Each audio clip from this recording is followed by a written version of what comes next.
Bonjour à tous. Je voulais vous partager une petite réflexion et un résultat qu'on a obtenu ici, là, parmi nos tests et nos essais qu'on fait régulièrement. Je me suis toujours posé une question, moi, c'est pourquoi est-ce que les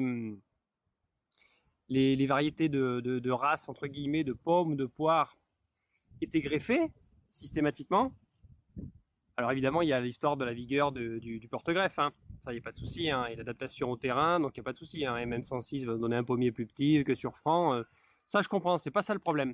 Le problème que je me pose, moi, c'est pourquoi est-ce que, par exemple, cette variété de poirier, un William, mettons, pourquoi on pourrait pas le bouturer tout simplement, comme on pourrait bouturer une gala en pomme, quoi que ce soit. Là, je vais parler vraiment que de tout ce qui est pépins, fruits à pépins. Parce que bon, je le fais pour les pêchers ça marche très bien. Donc on bouture des pêchers, on a des pêchers. Ouais, quand je taille mes rameaux comme ceci, là, hein, donc là, ce sont les pousses de l'année, là, ici. Voilà, que je vais venir recouper un peu à l'automne pour redonner la forme aux palmettes et aux colonnaires. Ah, c'est toutes ces tiges-là que je mets directement en terre. Là, sur le poirier, voilà, tout ce qui pousse là, qui vient de trop ou de mal placé sur la palmette. Voilà, c'est ces tiges-là que je plante. Et donc à chaque fois que j'ai mes tailles tous les ans, mes tailles d'arbres fruitiers, mes tailles en verre ou mes tailles d'automne, donc que ce soit automne ou printemps, je mets systématiquement mes branches taillées dans un pot qui traîne vite fait à la va-vite, quoi. C'est comme ça que je multiplie des pêchers et on n'arrive jamais à multiplier en fait des pommes ou des poires. Enfin, c'est ce qui se dit entre guillemets, c'est ce qu'on m'a toujours dit. Moi, ça ne se multiplie pas, c'est pour ça qu'on les greffe, patati patata. Donc ça fait des années que j'essaye et effectivement, chaque année, j'obtiens ça. Donc voilà, ça c'est toutes les branches que j'ai taillées au printemps. J'ai tout jeté, voilà, je fais ça vraiment, je fais ça tout le temps depuis des années. Je jette tout ça dans un pot qui traîne avec un peu de terre, je l'arrose quand j'y pense. Et à chaque fois c'est la même chose. Au début ça arrive même à faire des feuilles, hein, vu qu'il y a de la sève qui traîne dans, surtout je laisse quand même des rameaux qui sont énormes, donc il y a une réserve de sève. Ça finit par même des fois faire des feuilles, et ça finit toujours comme ça. Ça finit par mourir. Donc ça fait des années que je fais ça, et cette année j'ai ça. Alors ça, c'est donc tous mes rameaux de taille, de pommes et de poires. Bon, ici, il y a... Où c'est que je l'ai vu? Il y a un intrus ici, il y a une verveine d'Amérique du Sud. Mais voilà, donc tous mes rameaux du printemps. Et cette année, ils ont pris.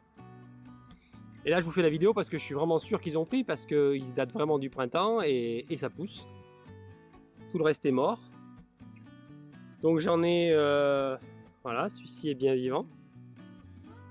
Alors il y a de la pomme et de la poire, alors je ne saurais pas vous dire ce qui est quoi là, c'est assez difficile, les feuilles se ressemblent quand même pas mal. Je ne saurais pas dire, sûrement un pommier là, à voir. J'en ai un, j'en ai deux.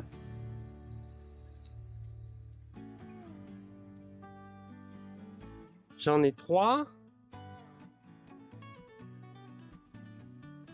J'en ai quatre.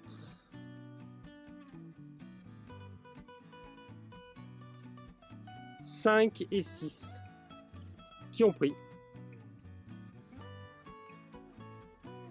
Alors pourquoi, comment, bah j'en sais rien du tout. Ça confirme bien quand même que donc on peut bouturer ces variétés. Des variétés sélectionnées qu'on trouve toujours greffées quelque part pour leur multiplication. Alors donc apparemment le bouturage il n'est pas impossible, il est très difficile, donc ça expliquerait pourquoi on les greffe. Mais je pensais qu'il était impossible, voilà, j'ai voulu être têtu à l'essayer. C'est pas impossible, c'est clairement pas impossible. Donc du coup, c'est en toute logique, ça devrait nous donner, donc ces fameuses boutures devraient nous donner des arbres avec une pousse comme un arbre franc. Je suppose, c'est un arbre franc. Après, ça dépend des variétés qui ont été utilisées. Ici, bon, il y a plusieurs variétés de poires et de pommes. Je ne sais pas laquelle a pris exactement, peu importe, on va dire pour l'instant. Maintenant, je réitérerai l'expérience en marquant vraiment précisément les variétés. Mais du coup, ça devrait nous donner des arbres francs. On va avoir par exemple un pur beurre hardy ou un pur doyenne du comice ou une pure gala sans avoir été greffé sur un franc. Donc elle pourrait avoir des faiblesses d'ailleurs, des maladies. Du coup on en voit, enfin je sais pas si quelqu'un en a, mais on ne sait pas quelles sont leurs propriétés si elles poussent vraiment de la racine jusqu'au houppier en fait. On a toujours des arbres qui sont greffés sur franc, greffés sur MM106, greffés sur un pyrrhus commun ou greffés sur quelque chose, un nanifiant, peu importe. On a toujours une greffe, donc sans greffe, qu'est-ce que ça peut donner? Donc ça va être très intéressant, enfin nous ça nous intéresse beaucoup de voir un petit peu à quoi ça va ressembler, si ces plants vont être, ça va donner des arbres plus forts ou plus faibles, quelles seront leur vigueur, leur vitesse d'implantation. Et ben, on vous présentera ça si ça vous intéresse à l'avenir, en espérant que ça se passe bien, que ça aille bien. Mais bon, là, je vous le montre parce que vraiment, là, pour moi, ça a pris. Pour moi, ça a pris. Depuis le temps que je fais ça, et je les ai déjà vus effectivement repartir, faire des feuilles, hein. Mais là, franchement, là, c'est installé dans la durée. La terre a même séché. J'ai eu oublié de l'arroser. Et il y a toujours des feuilles. Donc, je suis assez confiant sur cette expérimentation que je considère comme réussie. Et je voulais vous la partager. Voilà, issue de bouture, qu'est-ce que ça peut donner? Alors certains hybrides peuvent avoir peut-être des pousses intermédiaires, hein, je ne sais pas, ça va dépendre des variétés, hein, évidemment. Mais on a trouvé ça très intéressant.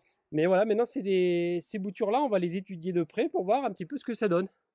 Donc j'aimerais bien avoir votre avis s'il y a des spécialistes, des pépiniéristes, des arboriculteurs, si c'est quelque chose de courant.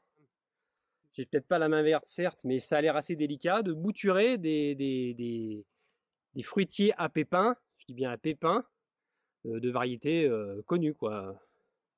Il y a du Williams, voilà, Williams, Golden, Reine des Rainettes, Gala, Beurré Hardy, enfin tout ça. Est-ce que ça se bouture qu'est-ce que ça va donner? Bon, je pense que ça va donner du franc, et on va le tester justement. Mais je voulais vous partager ça parce que enfin, je trouve ça très sympa parce que depuis le temps que j'essaye, ça ne marchait jamais. Mis à part pour les pêcher. Mais là, par contre, sur des fruits à pépins, ça ne marchait pas. Voilà, c'était juste pour vous partager cette petite expérience. Et puis je vous donne rendez-vous à une prochaine vidéo. Salut!